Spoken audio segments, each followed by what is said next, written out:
আজ 25শে বৈশাখ, অর্থাৎ কবিগুরুর জন্মদিন।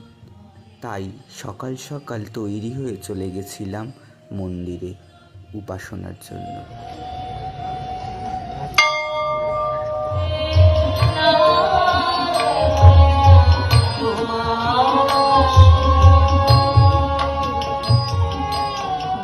উপাসনার শেষে সবার সাথে দেখা হলো।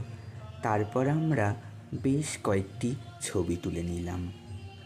ছবি তোলার পর্ব শেষ হতেই আমরা চলে গেছিলাম কাসাহারা। তারপর সেখানে সকালের জলখাবার খেয়ে ফিরে এলাম বাড়ি। তারপর সন্ধেবেলা গেছিলাম নৃত্যনাট্য।